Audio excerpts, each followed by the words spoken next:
Everyone needs to have the incentives instead of being discouraged to actually do exports and to do added value. Pakistan has $6 trillion worth of mineral assets, according to last Geological Survey of Pakistan.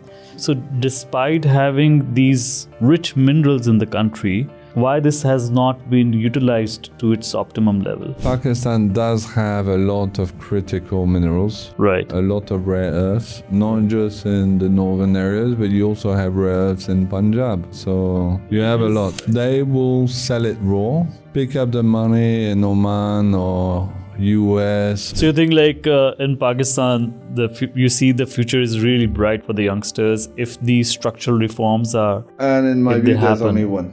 Foreign exchange regulations. Yeah. And then Pakistan is booming. Actually, I was very impressed and I celebrated when those half-ads went down. Yeah.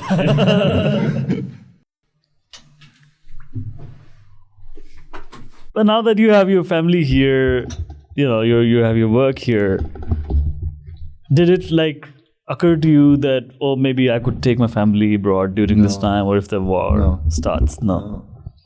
I don't think anything big is going to happen. For me, I don't even consider Modi as a threat. Yeah. I consider the threat to be the Indian press. Modi is an imbecile. And I would say anybody clever would know that he's not the father of modern India.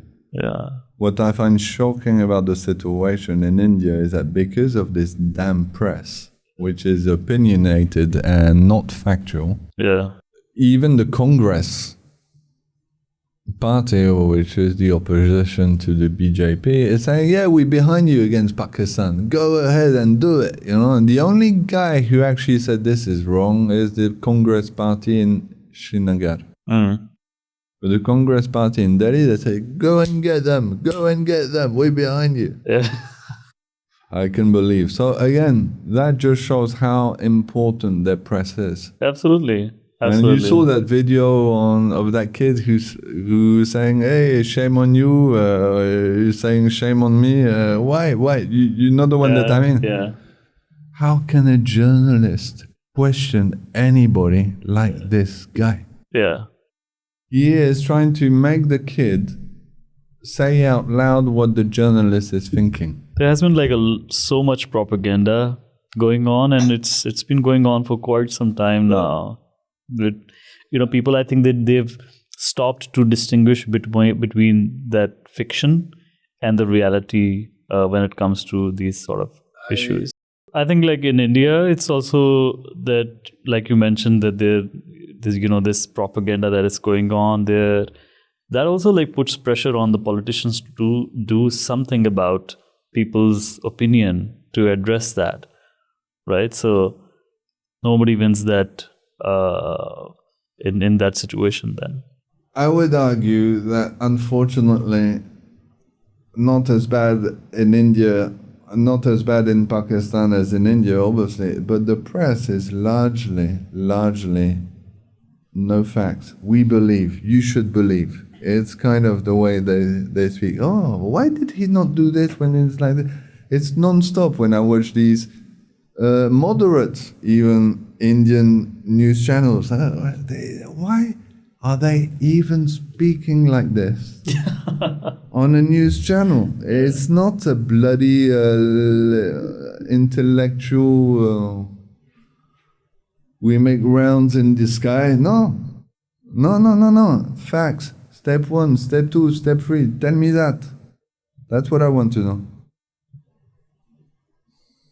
And Pakistan is not there yet when it compares to India, but yeah, I think things are still somehow manageable. you don't have enough press like Al Jazeera. For me, this is the best. No question. Yeah. I've stopped watching the BBC in the days of Tony Blair. And I mean fully stopped. Like, no more. Not even 1 second on the BBC. It's very challenging to find authentic sources of information now, with the rise of misinformation and now AI actually fuels on this thing as well. Now you cannot even know if the video that you're watching it's AI made or is it real. That's why I'm now on Al Jazeera now. BBC, I left them because basically they saw the Iraq war. Yeah. They're the ones who they should have known better. So how come you're in Pakistan? Tell me about your journey coming to Pakistan, and now it's been like over 10 years since you're here. Yes, I've been living in Pakistan for more than 10 years. Yeah. I moved in Pakistan in Islamabad in 2014, July. Yeah.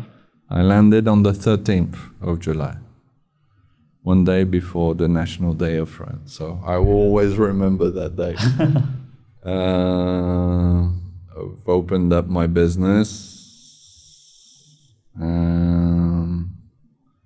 I thought I was coming here for only 4 or 5 years, open up a business and then grow it, by having offices, perhaps in Hong Kong or in Paris. Well, after more than 10 years, I'm still here. And I have now no plan of leaving. Got married 5 years ago. Yeah. To a lady from Altit, and now we have 2 kids. So yeah, life is good in Pakistan. So no intentions of no, absolutely not. Did you learn that it is essential to be physically present in the country to be able to operate it? Was that I think the case? it's important. It's important. It's not necessary.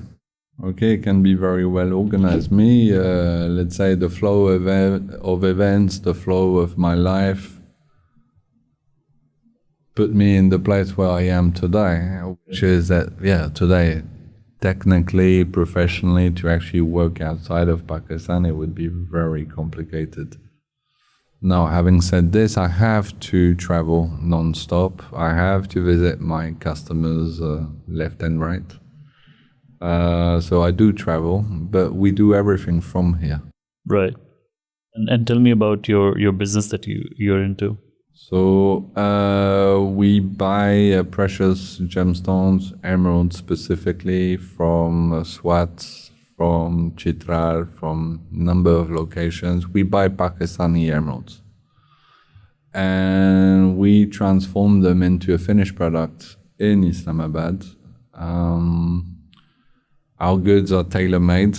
We make them usually on order. Of course, we do stock, but we make them on order for collections of high jewelry for the European brands. Right. And so your customers are usually based abroad, and the raw material that you get is from, I buy the raw material in KP. I transform it into a finished product in Islamabad. Once this is done, I ship it transparently to my customer, and they finish their work. Yeah. And then it goes in the shops. And when it comes to Pakistan's, market, in terms of the mining business, and there has been a lot of conversation on this recently. Where do we stand compared to the other countries that are, promoting gems and stones, and where there is more frequent trade going on?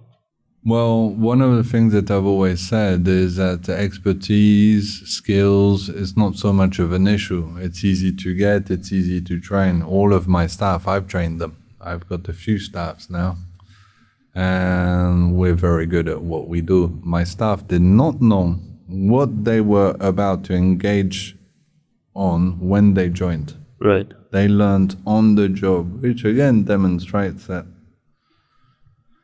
skill, expertise, that can be given. Now, I can instruct, I can teach my team, not an issue.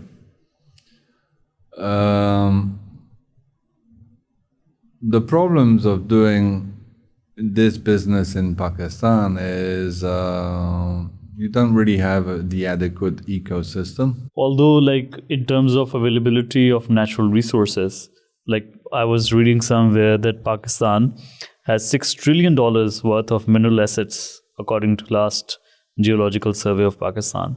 So despite having these rich minerals in the country, why this has not been utilized to its optimum level? To utilize it in its optimum level, it means that you need to add value. Right. Okay, now adding value implicates making a number of investments that are usually in foreign exchange. Then when you add value, it also usually implicates the idea that you're going to be doing exports. What's the purpose of adding value if you're not exporting, right? So, but the thing is that everyone needs to have the incentives instead of being discouraged to actually do exports and to do added value. So some institutions have reformed themselves in this country, have been very pro-business in this country. I would say that the customs have taken the lead. And customs is, after all, collecting the money for the state. Yeah. So they know how business works. They know the procedure, yet they're face-to-face with the public. So they are able to understand and to advise on a better ecosystem. The problem actually comes, I would argue, with regards to the financial regulations, more specifically the foreign exchange regulations. This regulation is too old, hasn't been reformed. It's a copy-paste of the Indian Defence Act, which was set up by the British so that capital would not leave the country when the Second World War was starting. Yep.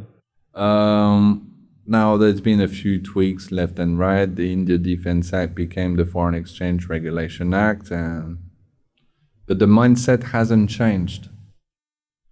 And it's a system where the state has to see where every rupee is and must make sure that capital doesn't leave the country. Yeah. So my opinion is that when you restrict the outflow, then obviously whoever is bringing in money is going to be very calculative.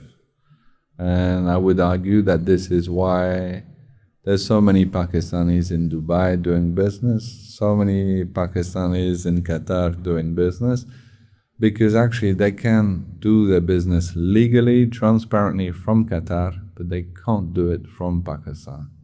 To be more specific, they can keep their euros, they can keep their US dollars in Qatar, but they can't bring them in this country. Right. Now, if someone is, let's say, making a football or a kitchen or a piece of furniture, and he can invoice his customer from, I don't know, Canada, Qatar, or Dubai, and keep his dollars or his euros or his yen in whatever that account. Well, why should he not?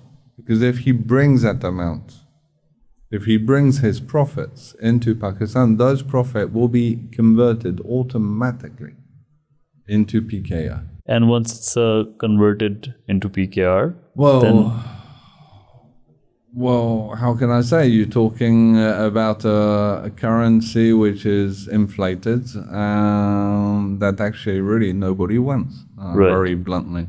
Okay, so for sure we can take care of our expenses locally into PKR, but we're talking global trade. Right. We're talking added value. So if you are expecting me to make investments in machines in this country, for which I'm paying overseas, if you are expecting me to bring export remittances, but you're telling me that I have to keep them into PKR, well, I think the result speaks for itself. I believe I'm the only foreigner in the Islamabad Chamber of Commerce and Industries. Shame on Pakistan. There should be a lot more than one foreigner only in the ICCI. I mean, it doesn't take, it's not rocket science, okay? If you are in a country and they tell you it's automatically done like this, you'll think twice before putting your money there. Again, no issues with the customs. The only issues is the foreign exchange. Right. And let's take a step back again. As a foreign investor in Pakistan, what do you think, like, what sort of challenges are there, and why do you feel that the environment is not as conducive as in the neighboring countries? Because Pakistan is a country of SROs. You don't have a system. If I have a problem, you put an SROs and that's it, finish, bas, khalas, no more problem. But that doesn't provide an ecosystem. You're just providing a short-term fix. Okay, you don't have foreign exchange regulations. You don't have a gold policy. You cannot have a stable economy. Who is going to invest when, if I bring in €100 and you give me 318 rupees like it is today, sorry, but I prefer to keep my euros. Now, I'm sure I'm not the only one. It cannot be clearer. It cannot be clearer. And I would argue this is why the numbers speak for themselves. You have approximately 280 billion in GDP. When we know you have a 1 trillion economy. So you have 280 GDP in the white, that's the official number. But that means that you have 720, which is in the black or the gray. Now, my question is why? My answer is foreign exchange regulations. What does Pakistan want? Does Pakistan want to have 100% of its economy in the white? Or just 50? Or just 28? Or whatever is the number?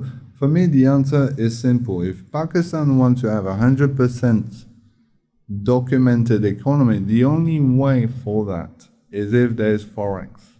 Yeah. Put yourself in the position of, let's say, some Pakistani, Norwegian, Pakistani, British, the diaspora. You're telling that Pakistani that he is going to invest, I don't know, £100,000 in this country.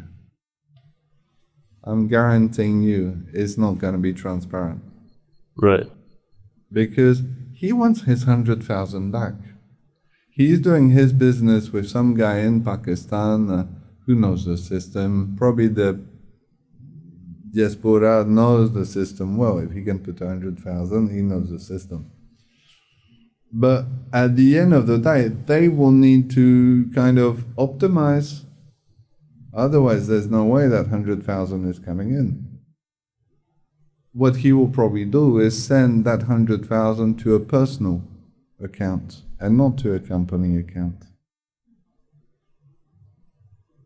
And that's a big drama, is that a company cannot keep its Forex. I can receive Forex in my personal account. That's fine. Right. But I can't in my company. So again, how are people going to report their investments from that point onwards? And then how are they going to report their profits from that point onwards? And you've been part of Prime Minister's task force as well for gems and stones. Has there been like conversations around these topics, and what's the progress so far? Because I'm sure like everybody understands the investment climate and what is stopping Pakistan having more foreign direct investment, what are the interests of the investors, right? So these things are, I'm sure like this is common sense, and I'm sure a lot of people might be trying to get the regulations in order to have more, investment friendly environment in Pakistan. But are you aware of any recent developments? Well, every effort that has been accomplished by Pakistan since 2014 has been disastrous in that sector. It's all about a few reign seekers trying to maximize the opportunity of the day. 2014, if I'm not mistaken, the EU invested, AKDN, Aga Khan Development Network was behind. They did a whole bunch of training, trained thousands of people, but there was no result. Right. Because what can you do? You're training a bunch of people, but the market is not here, etc. Investments are not coming, etc. So all of those thousands that got trained, I'm perhaps the only one that employed some of them. But everyone who, fixed this institution to do the trading and this and that, they're fine, they're very comfortable. They don't need to worry for themselves. Their property was renovated by the state, etc., etc. So the same is starting again. They're going to do the same mistakes again. Yeah. And if they wanted to do anything about it, if they were really serious about it, they would speak to all of those Pakistanis that are in Bangkok in that gyms business, there's hundreds of them, and say, what do you need to come back? And they will say, we want to keep our dollars. We want to do our eBay business without using some bank account in Thailand or in Hong Kong, because they can keep their Forex over there. So one is to have our Forex policy in order to make it more attractive for the investors to come to Pakistan. Yeah. Right. And in terms of, ease of doing business, how do you see the climate in Pakistan? For me, ease of doing business is a big word that means everything and nothing. Yeah. Okay, I've had no problems in doing business with customs. I've had no problems in doing business with Ministry of Commerce. I've had no problem in approaching everybody. The difficulty of doing business in Pakistan, how can there be ease of doing business in Pakistan when you cannot keep your Forex? Yeah. Full stop. Now, I bet you that if you have foreign exchange retention allowed to Pakistani companies, I bet you that ease of doing business is going to jump up by at least 20 places. PSW, ease of doing business, has been done. In other words, trading mechanisms have been done. Ease of doing business is there. On one platform, everybody is there, bim, bam, boom, finished. The only institution you cannot ever speak to is the state bank. Everything which is ease of doing business and not working is banking related. And how so?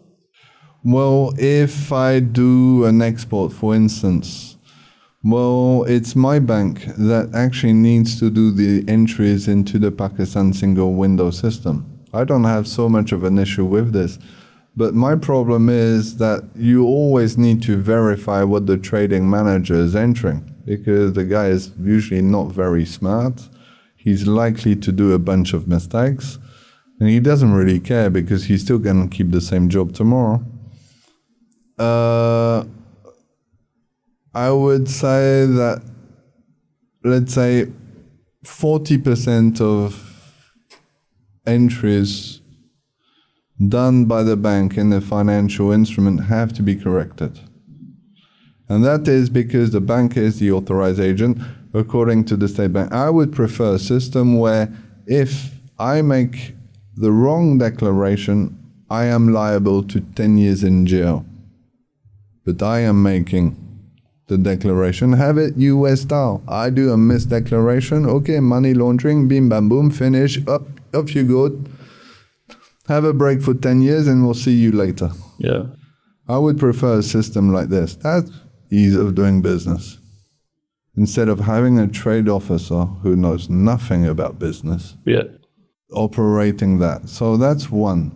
And I have so many anecdotes. I've had one shipment, I can't remember, it was supposed to be I can't remember, but the mistake was something like this. It was 500 carats and it became 500 kilos. Or now the bank is capable of doing mistakes like this. Which makes a lot of difference. There's no way you can let that slip. So this is where the real issues are. Right. The problem is, in my view, put it this way.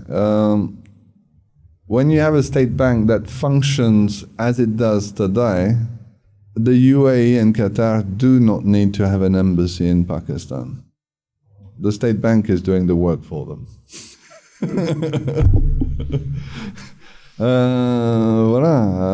State bank is the most unreachable institution of the country. Right. They are regarded as the only wise guys in this country, when in my view they are actually sitting in an ivory tower with no connection to the real economy, to the entrepreneurs, to the business community of the country.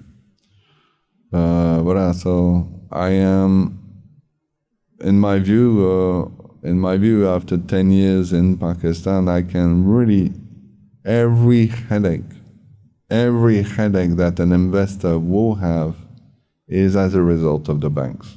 Right. And I will give you another not fully connected example, but just to highlight that the state bank is the problem. Yes, again, disconnected, attached. Pakistan banks give more than 70% of the loans of Pakistan are for consumers. They're not productive loans. Right. Now you go to any working economy, it's actually the reverse. You have 70%, which is productive loans, and 30%, which is consumer loans. So here we are, by consumer loans, it means, house finances, buying an iPhone, buying a car. Yeah. Car insurance. When I'm upset with the bank, I tell them the only thing they're good at is to sell car insurance. And they know, one time I had one banker who told me, actually, Barnaby, you're right. That happened. No, it's fully wrong. To tell you how wrong it is, I've even had my bankers advising me to keep my profit overseas. Pakistani bankers.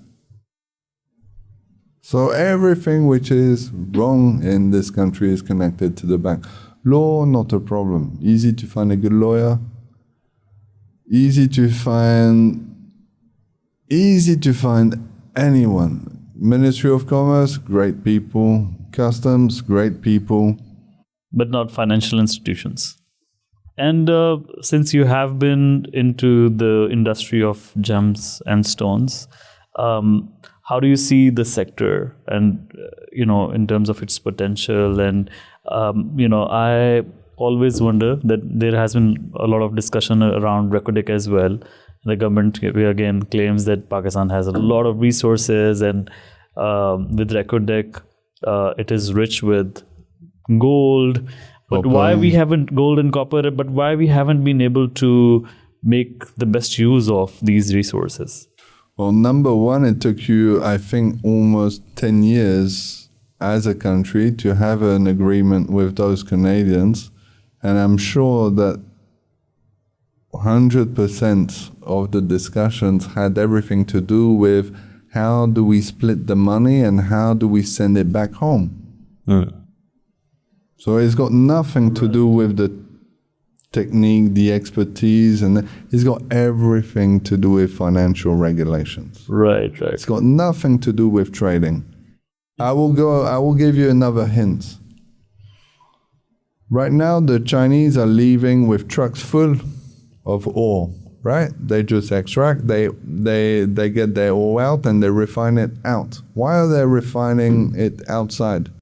So, because I understand that when you take the raw material, it's not just one mineral or one metal that you get. You might get a percentage of gold out of it, a percentage of lithium and other materials, right? Exactly. And in Pakistan, it's easier to get the raw material than the finished good, right? Yeah. Because I can get the raw material, I refine it out, and I don't tell Pakistan, oh yeah, with my lead or with my silver or with my copper, I got some I got some gold, I got some silver, I got Right. some molybdenum or whatever it is. Right. Pakistan has no idea. You just ship the ore out and that's it. And then they refine it over there. And you know what? Everyone is going to do it. It's not just the Chinese. The Americans are going to do just the same, except they will do it somewhere in the Gulf. Right. And you don't make equal amount of money with the raw material as much as you can do with the finished good. No, you don't. And you're not taking people out of poverty because it's only some who are benefiting and there's no industry that is started. You know, if you look at the numbers of the gems industry, at its peak, Thailand, there was at least 1 million people employed in gems and jewelry. And they're involved not just in the mining, but in the finished products as well. I'm speaking in the whole chain. Yeah, from the mining all the way to the customer getting the goods in their home country.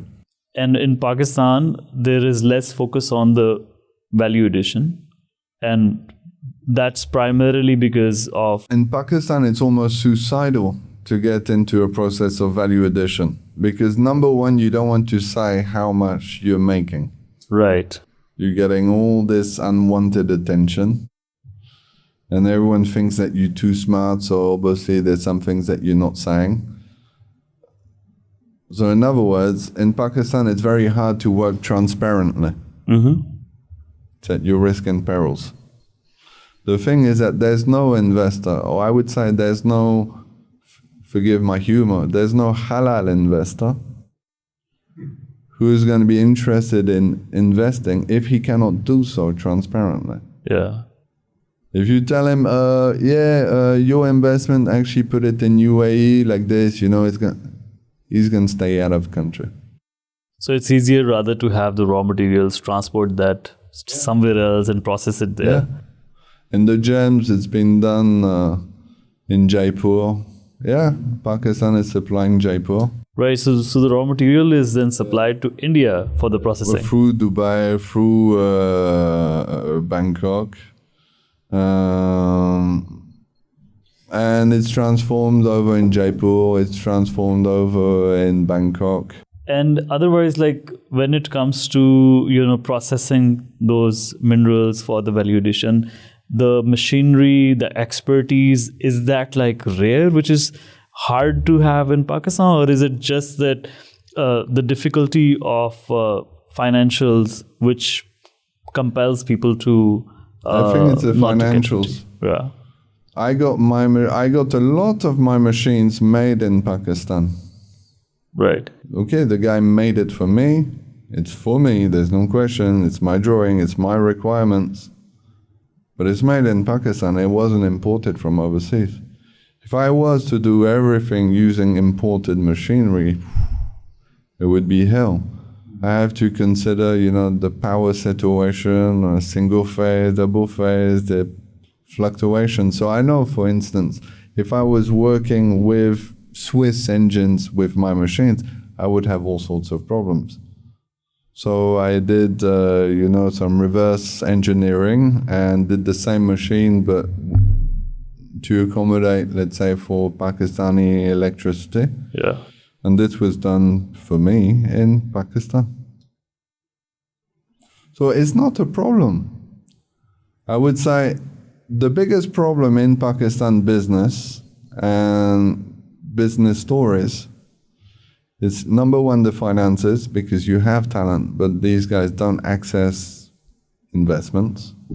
I met some guys who can do bionic prosthetics, but where's their investor? Yeah. In EU. And how is he going to come? How are they going to invoice, etc., etc. Sorry, I got lost. That's one. Yeah. And number two, yes, you need to give the people the chance. What I do realize is that, let's say, a typical successful business is usually family run. You already have typical those 2-3 connections. generations. Yeah. And things in that house are not done in that way. Yeah. So a lot of talent are just not getting the opportunity. Now, to be very blunt, the person who is managing my factory today, she came to us, my wife and myself, 5 years ago plus, when my son was just born, and she was just assisting my wife after the birth of our son. Yeah. So she was, you could say, helping my wife, family, relative, helping my wife after our firstborn. She had no understanding of stones, no idea of what they were. Today, she's managing the factory. Right. And I think it's one of the best decisions that I've taken in terms of giving that level of responsibility to someone. Knowing that she was a beginner. So the human resource potential is there. There's no question. Yeah. And again, this... and they want it. That's the main thing. Those kids want to be given the responsibility. And when you give the responsibility to a young lady who will not necessarily have a similar opportunity, because who is going to give her, manage the factory for me? Who is going to give her? Probably just me. And especially for people who are, in these outskirts, in areas like Balochistan or Gilgit, it's even harder for them to find opportunities there. Exactly. So they don't take it for granted. That's basically what I mean. So if they're not up to the mark, they really do believe they let me down. And they really don't take it for granted. So I can sleep very comfortably nowadays. So this 6 trillion worth of mineral assets that's been declared when in you're Pakistan. speaking of minerals, you're speaking minerals very generally. So that means copper, gold, silver, everything. lithium. Yes, absolutely. Pakistan does have a lot of critical minerals. Right. A lot of rare earths, not just in the northern areas, but you also have rare earths in Punjab. Okay, so you have a lot. So the potential is there, but it's just that if we do not have the right system in place, one, we wouldn't have the refinery, Exactly. the value addition, Exactly. and if that's not done, then maybe few will benefit from these resources, and it wouldn't be translated to the entire economy, right? They will sell it raw, pick up the money in Oman or US or very little here. Yeah. And I'm sure the black market must be huge as well for the minerals that are just lying there in the field. Yeah, of course. Of course, black market is there. You can get, for us to have a few tons of lithium or any mineral is going to be no issue. But only, so to go back to that point you're getting at, if you don't have financial foreign exchange regulations, there's no one reforms. There's no one who's going to build the refinery. Because these resources have been there since ever. We know that we've been hearing about Reko Diq and all of these resources, but unless we don't have the right system in place, we wouldn't be able to take benefit of all those things that are there in the country. An investor, the first thing he looks at is the laws that are relevant to his money. When he's satisfied to those laws with regards to his money, then he's going to look at the trade mechanisms. He's not going to look at the trade mechanisms before. Now, Pakistan behaves as if we need to look at trade mechanisms before and foreign exchange regulations, later. And when it comes to gold as well, is there like a policy for gold in Pakistan? The extraction and distribution, import, export? Pakistan has no gold policy. It's again a huge drama. That means that Pakistan, there's no law with regards to the imports. There's no laws with regards to the sales, how you move it from city to city. No one knows who are the gold dukans, in a regulated currency, the gold is registered. We know how much is in what shop, etc. And voila. So where's the gold, where it's stored, who is moving it from city to city, and above all, how to export. In Pakistan, you cannot import, and you cannot export. You cannot export either. You cannot. The only way I can actually get gold into this country as an import is if I am a jewelry manufacturer in Pakistan and I have a customer, let's say in country A. He sends me his gold because he wants me to make gold jewelry for him. Right. Okay, so then I will have his gold. I will not buy it because I can't send dollars, right? So I will not be authorized to buy his gold. He will still send it to me. I will transform it into jewelry. So value addition and would be then involved. I will send it back to him, and I will ask, only a manufacturing fee. Now, unfortunately, that system has been abused. And a lot of the gold that is on the black market comes through those channels. Right. Not all, obviously. And so a lot of people, like you were mentioning earlier, are involved into mining gold, and that industry is also not regulated. It's not regulated. No one knows what they're getting, what they're selling. No one knows. No one knows. I estimate the yearly trading in gold in Pakistan to be close to 80 billion. 80 billion? Yes. The maths are simple. So there has been some regional or provincial policies going on when it comes to gems and stones. What do you think about that? I think that it's time for Pakistan to have one policy and not a collection of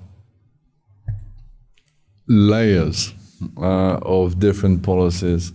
Having so much regional differences is perhaps putting too many loophole options on the table. I'm not going to debate the fact that I understand why, this area of Pakistan is tax-free, Gilgit-Baltistan. I understand the history behind, why these areas are tax-free. But the reality is that ultimately when we're looking at gems and minerals, we're looking at national exports. We are automatically talking to the customs of Pakistan. We're automatically talking to the State Bank of Pakistan. We're not talking to the State Bank of the United States of Gilgit-Baltistan.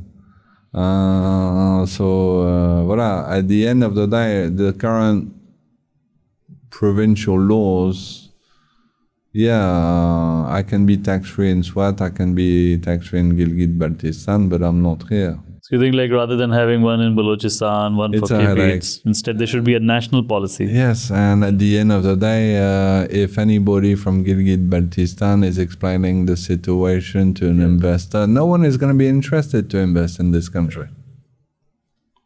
It's too tricky, it's too smelly, it's not good. We talked about the reforms that are required in the Forex policy. Ease of doing business needs to be actually the ease of doing business. The gold policy, all of that. But still, what do you think as an investor now that you're here for the last 10 years? What were some of the points that made you stick in Pakistan? Other than that, you have a family here now. Well, like you said, I'm still here in Pakistan. Yeah. My plans were different. I thought I would open up a business and have people running it for me while I would be elsewhere. I've taken the decision to stay, and I can't see myself living elsewhere today. So life is good in Pakistan. Yeah. No question. People are good. One of the things that I find really, really good as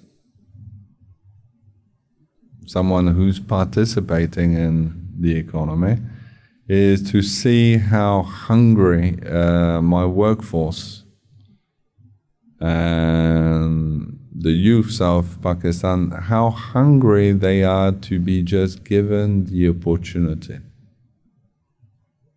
It changes from my country, where France, where the youths are blasé. I don't know what's the word in English. That. It's unbelievable. And in Pakistan, it's a complete opposite. It's like, oh yeah, oh really? Oh yeah, cool, let me try. It's like this non-stop. Yeah. So, to see this, to be in contact with people who just want to interact, that's fantastic. So this is what I really like. I like the idea of giving the opportunity and that person grabbing the opportunity, not a little bit, but fully. Yeah. So this is really noticing this. It's something that I found really not good, heartwarming, whatever is the right word, but I think good is not even good enough as a word. Heartwarming is better. This hunger of interacting with the world. And to learn and grow. Exactly. This is what kept me in Pakistan. Very clear. No question. I'd say now my staff work with pride and love. They don't work for salary. Right. And in France, they would work for salary. I'm sure you might be keeping your staff motivated as well. Yeah. In terms of providing them what, I think like two things are really important. One is, of course, you would want to have your bases covered. That cannot be replaced. And two is place where you feel that you're growing, you're learning, your contribution is valued. So I'm sure you might be providing that too. Yes. I feel that it's, as I said previously, it's a human story. Yeah. I feel I'm getting there. It's not the easy road. It could have been easier elsewhere with Pakistani stone, but fine, I did Pakistani stones in Pakistan. Yeah. But I have a little bit of a unique place in Pakistan. I'm not one amongst 10,000 gem traders like it would be in other places of the world. I'm not like in Sri Lanka or in Thailand I'm a little bit unique in Pakistan. So when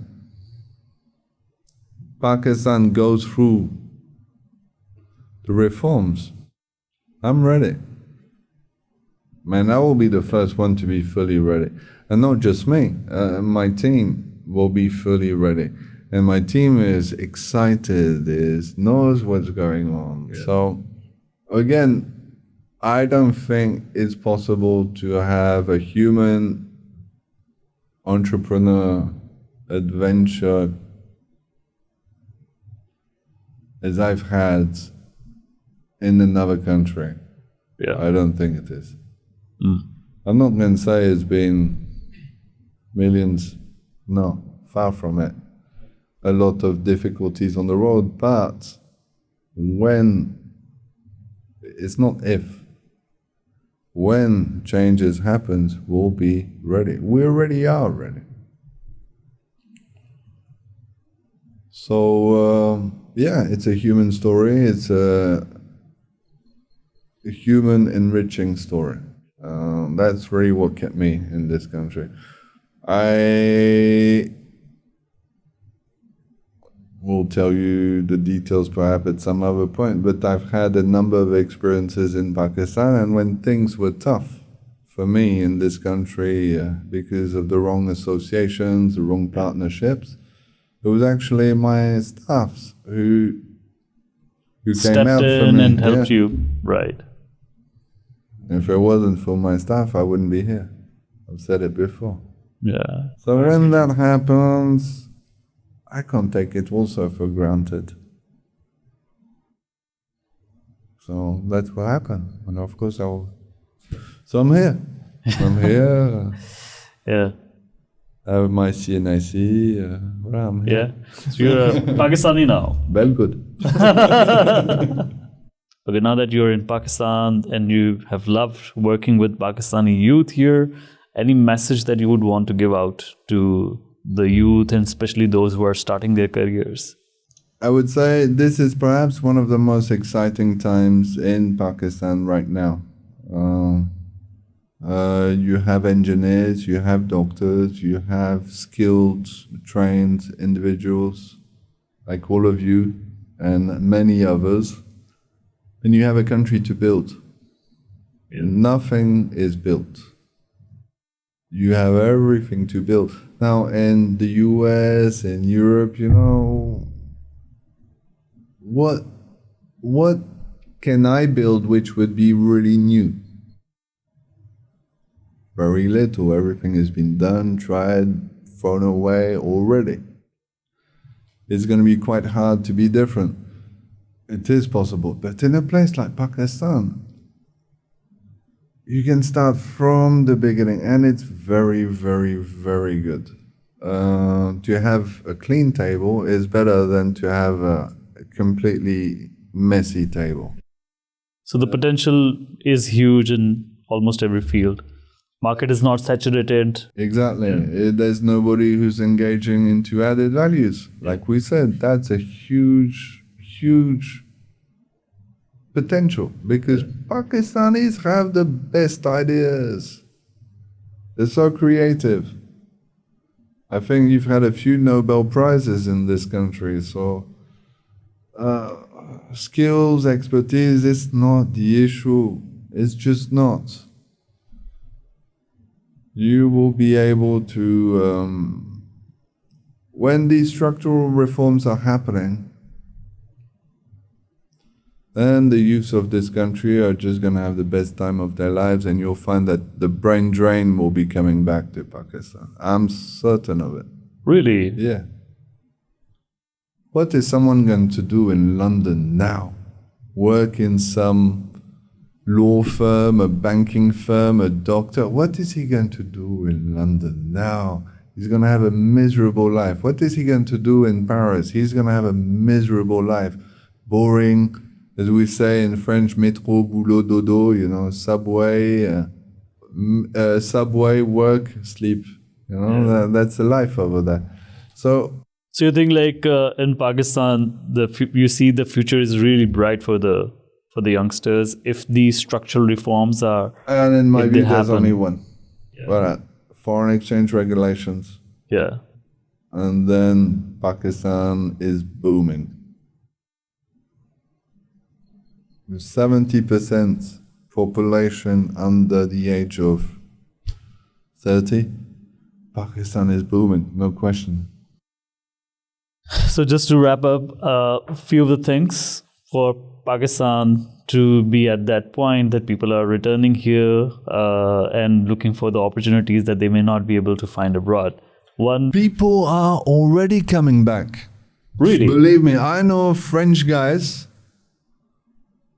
who are actually Pakistani, who've been born and raised in France, and they are coming back. They want to do something in Pakistan. Their parents migrated to France. They were born in France. Now these guys are coming back. Not one. And that's primarily because they see more potential in Pakistan than in these developed countries. Because it's the call of the heart. Yeah. The call of the heart, and these guys know the world, they've seen the world, they've been privileged, and they want to do something now in Pakistan. But they are coming back. Yeah. So if the French Pakistanis are coming back, the British Pakistanis are, the American Pakistanis are, at the end of the day, life is good in Islamabad. Life is good in Punjab. Life is good in KP. Life is very good. So it's just that in order to facilitate these diasporas, we need to have our policies in place. We need to make sure that their interest is protected. They're encouraged to bring money to Unlock Pakistan. the potentials. Yeah. Potentials cannot be unlocked with current foreign exchange regulations. No chance. So you see that this is one of the bottlenecks which is hindering in the progress of the country. For me, this is the root cause of every problem in this country.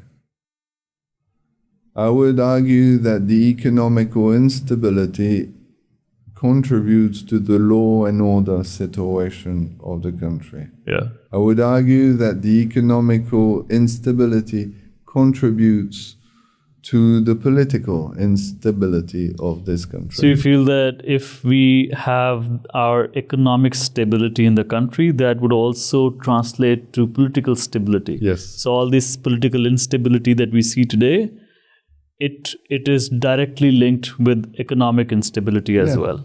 Put it this way, and I'm going to be sounding like a lecturer, but what I feel is that if a father cannot feed his kids, for one day he's going to feel bad, for 2 days he's going to feel horrible, but the third day he's going to do something about it. Yeah. He is not going to feel sorry again. He is going to do something about it. No question. In any way, and it doesn't mean that the guy is a bad guy. But he's got to do something about it, full stop. And in Pakistan's case, it is even more unfortunate when you have all these natural resources lying there to be processed. And, there is huge potential, but due to these regulations, you do not encourage people to, to invest and to, Let me make another joke. It's a fact, okay? But it's also a joke coming from me. It's my sarcasm. It's not a joke, okay? Yeah. People are reveling about the textile industry of Pakistan. Yes, of course, it's not an insignificant industry. But what are they truly exporting? They're exporting raw textiles. Very few that has been transformed. And if they are in transforming anything, what are they exporting? They're exporting towels. Exactly. Yeah, towels, and bed bed linens. sheets, not the products that involve value additions. Exactly. Right? It's the most basic finished product that is exported. Anything intricate, anything complicated, absolutely no chance. Yeah. So what if Pakistan wants to boom, value addition is a must. And which is why, like when you go abroad and you see a lot of shirts, they're like mostly either made in Bangladesh mostly now, or Bangladesh, Sri Lanka, Vietnam, yeah. A little bit Turkey, but what? Yeah. So no, times are good. I'm waiting. So just before we conclude, do you see that there are, in the present setup, there are some efforts going on in making these structural reforms? I do believe so. I can see I've had a very good response right now from the Ministry of Commerce. I had a video conference a while back with Jam Kamal. I told him my suggestions, what I believed in, and his response was, I thought, very surprisingly positive. Yeah. And what I was even more surprised is that he was absolutely not shy to say it in front of many people. Yeah. So I thought this was very encouraging, because when usually people agree, they agree behind closed doors and not in front of 50 people. So I was very impressed by his response and his the dialogue that we had, although very short. And also I'm very happy to see the different baby steps that the Ministry of Finance has done. I call them baby steps because, of course, he's got to do a lot of things before he can take on the bigger ones. Now, obviously, I'm waiting for the bigger ones, but I think that he's taken care of most, if not all, of the smaller stuff that could have been problematic. And what I also see now is, I don't know if you noticed on the newspaper of yesterday, but they were speaking of opening the economy to foreign competition. And that may also be linked to the Forex policy. All of this remains to be confirmed, but yes, I do believe this is going in the right direction. The only criticism that I would have is not all accountants and not all bankers are economists. Yeah.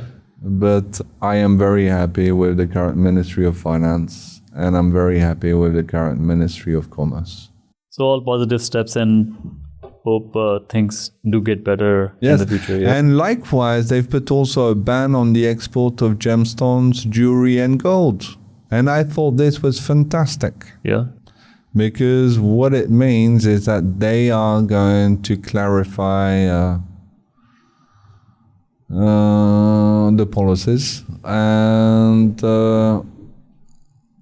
remove, I want any zone which allows those regulations to be misused as they have been for a very long time.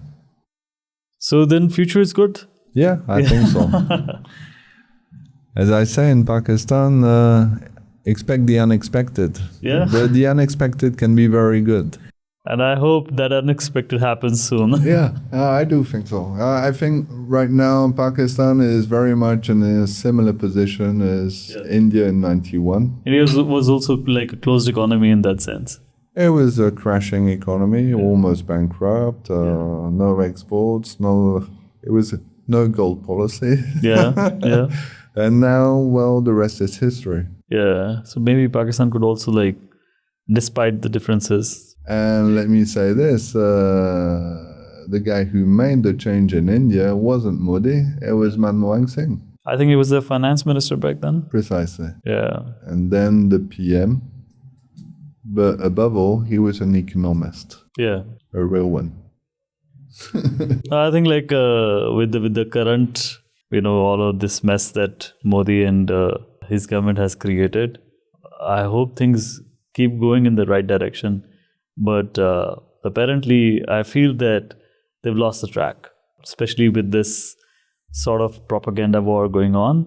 It may have some impact in the future. Tell us about your favorite book, if you're fond of reading, and any best advice that you have ever received. Well, you need to have grit to succeed. That's the best advice that I got. Because you can be punched thousands of times. Now, if you give up the first time you punch, you'll never succeed.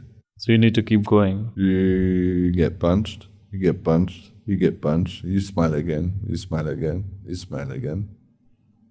And slowly, things fall in place. So grit is important if you want to get into business. Because the success story, which is a success story from day one, that's highly unusual. It comes as a privilege. And you need to get there. Yeah, exactly. You can't be a success story on day one. I don't believe in that. You become a success story after you've bumped your car a few times. When it comes to books, I've got many books. I read all sorts of books. I read novels, I read politics, I read geopolitics, I read...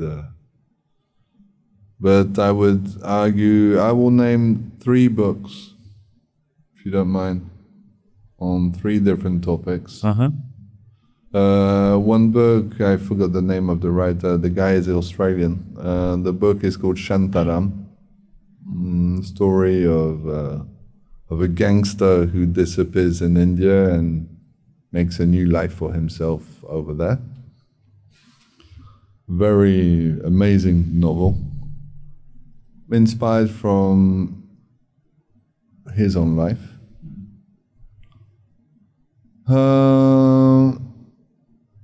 I really enjoyed reading the Bhutto Legacy. Bhutto Legacy. Yeah, which is written by an English journalist. I forgot his name. Of course, I love The Great Game, written by Peter Hopkirk, I believe. Yeah, I love reading the books of William Dalrymple. Because I think he, being British, I found very interesting. Being British with that family history of his, and coming from a journalistic profession, he's looked at the history of the expansion and the fall and everything that went right and wrong, but mostly wrong, with the East India Company. Yeah. So the White Mughals, Return of the King, Anarchy, wow, all of these books, I love them. And I find this is very, very noble task that he's taken to write those books, because the Brits don't teach the construction of the British Empire in India in their own school.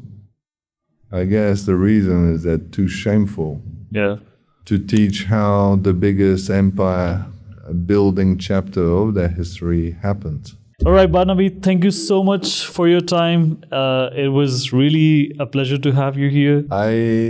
I'm very happy to have been here. Thank you very much. Thank you so much, and I hope to see you soon again. I definitely am available. No problem.